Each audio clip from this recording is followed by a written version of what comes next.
Shalom, saudara yang dikasihi Tuhan Yesus Kristus. Selamat malam, salam sejahtera buat saudara semua dimanapun saudara berada. Damai dan sukacita oleh Roh Kudus melimpah senantiasa dalam hati dan kehidupan saudara semua.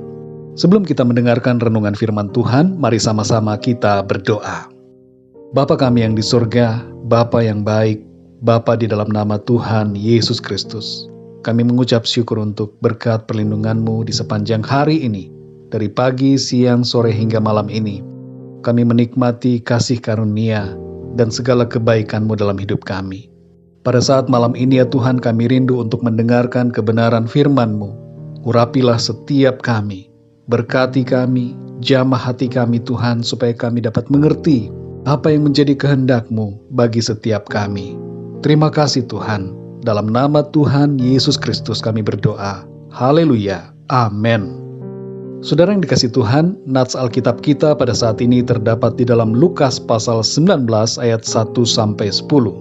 Saudara dapat membacanya terlebih dahulu kemudian melanjutkan renungan ini, atau saudara dapat membacanya setelah mendengarkan renungan ini. Saya akan membacakan Lukas 19 ayat yang ke-6. Tertulis demikian, lalu Sakeus segera turun dan menerima Yesus dengan sukacita. Saudara yang dikasih Tuhan, Sakeus adalah seorang petugas pemungut cukai atau pemungut pajak yang bekerja untuk pemerintah bangsa Romawi yang saat itu menjajah bangsa Israel.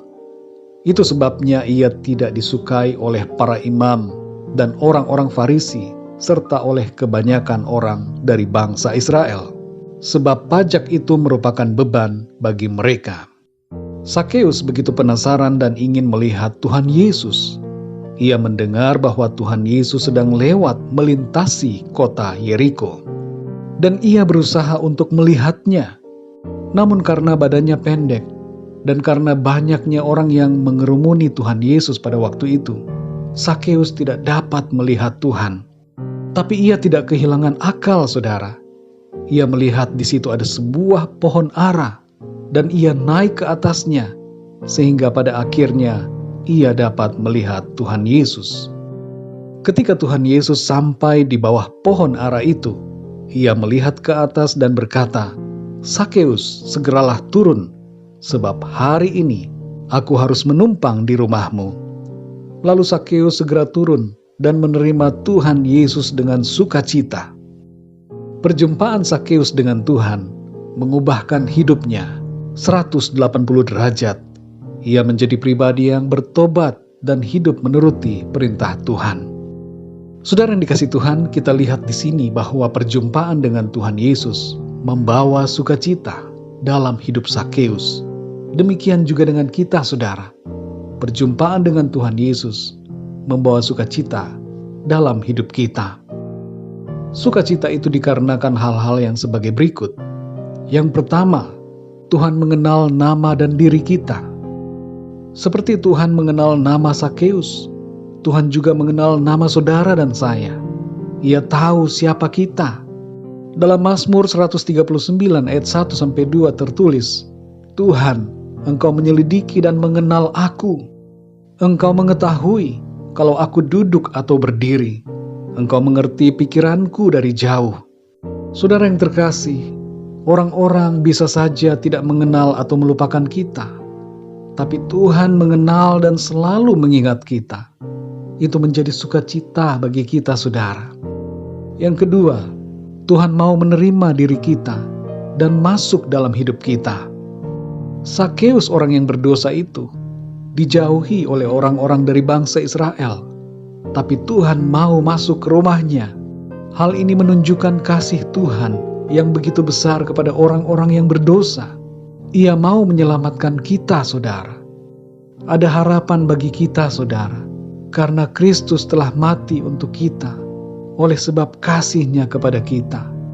Inilah, saudara, yang menjadi sukacita bagi kita. Yang ketiga, saudara, Tuhan mengampuni dan mengubahkan kita. Sakeus tidak dihakimi oleh Tuhan, tapi ia dikasihi dan diampuni. Dan inilah yang mengubahkan hidupnya menjadi pribadi yang baru. Sama halnya dengan kita, saudara. Kita yang telah menerima Tuhan Yesus, mengalami kelahiran baru, dan diubahkan memiliki sifat dan sikap yang sesuai dengan kehendak Tuhan. Tuhan datang tidak untuk menghakimi kita, saudara, tapi Tuhan datang untuk menyelamatkan saudara dan saya. Inilah yang menjadi sukacita bagi kita.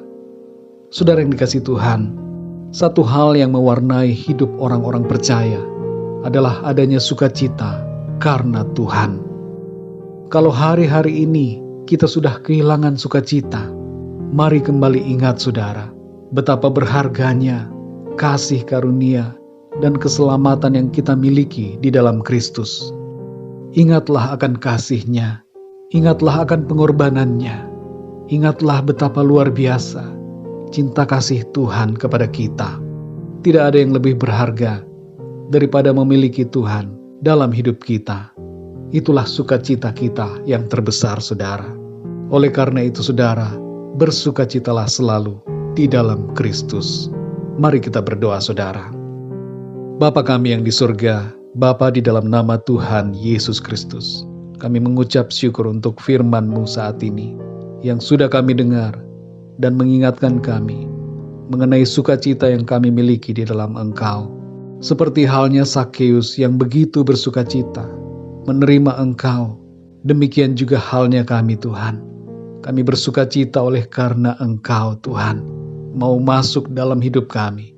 Engkau mengasihi kami dan menyelamatkan kami. Ampuni kami ya Tuhan, yang seringkali terpengaruh oleh berbagai situasi dan keadaan hidup kami. Kami lupa bahwa kami seharusnya bersukacita, sebab kami memiliki harta yang luar biasa dalam hidup kami.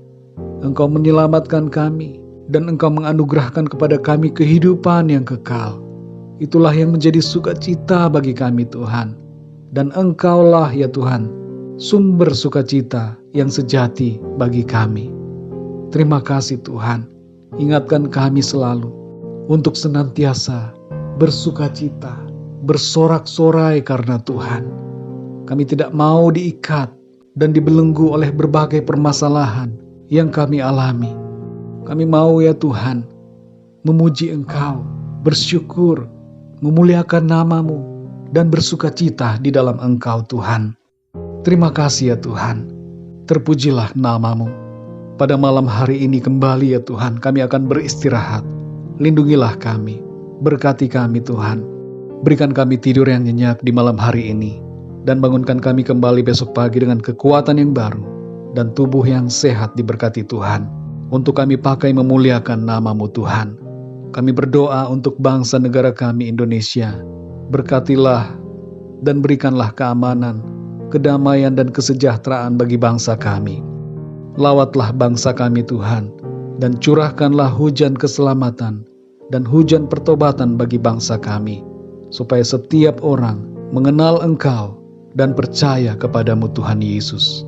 Terima kasih Tuhan, kami serahkan segala perkara dalam hidup kami ke dalam tangan kasih-Mu. Kami percaya ya Tuhan, Engkau yang memelihara dan memberkati hidup kami. Dalam nama Tuhan Yesus Kristus kami berdoa. Haleluya. Amin. Puji Tuhan, saudara yang dikasihi Tuhan, saya percaya firman Tuhan menjadi berkat dan kekuatan buat saudara semua. Dan Roh Kudus akan menolong saudara untuk lebih lagi memahami kebenaran firman Tuhan. Tuhan Yesus memberkati saudara semua. Selamat malam dan sampai jumpa dalam renungan yang berikutnya. Haleluya.